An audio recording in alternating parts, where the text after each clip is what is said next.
shocking video released for the first time, showing the moments before deputies shoot a suspect who killed a woman right in front of them. You got the police called on me.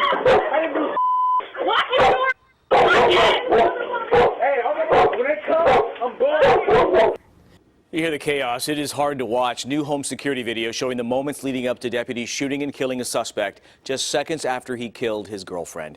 Thanks for joining us. I'm Tony Lopez. And I'm Sharon Roger. CBS 13's Ryan Hill is live in Carmichael where the shooting happened. Ryan, what's the latest?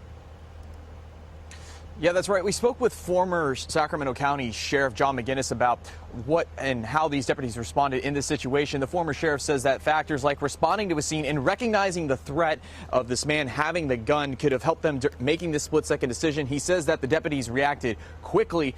We do want to remind our viewers, though, that some may find the following images disturbing.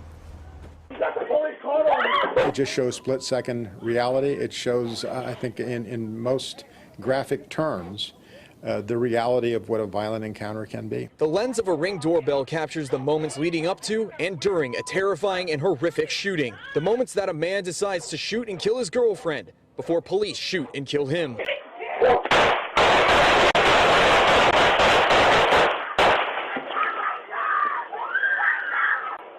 It's shocking how quickly it evolves. It's shocking how brazen he is. It's shocking to watch somebody really make that decision. CBS 13 went to former Sacramento County Sheriff John McGinnis to get insight on how deputies responded. He says the video released by the sheriff's office shows just how little time deputies had to respond. It looks as though the deputies discharged their firearms very quickly as he begins that process of assault.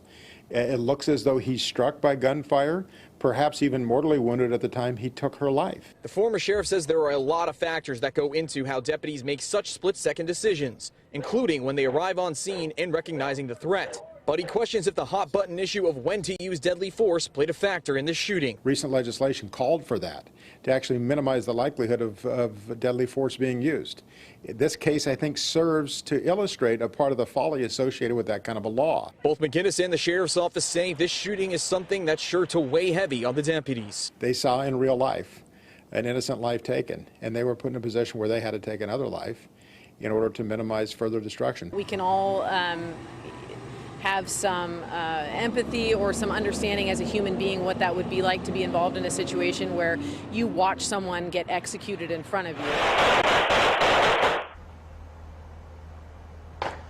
The sheriff's office in McGinnis hope this video can show the public just how quickly deputies have to react in any given situation, especially this situation that unfolded right in front of their eyes. McGinnis says that the deputies reacted as quickly as they can. Unfortunately, it still wasn't enough. Yeah, pretty horrifying video. Thanks for that perspective, Ryan. Thank you.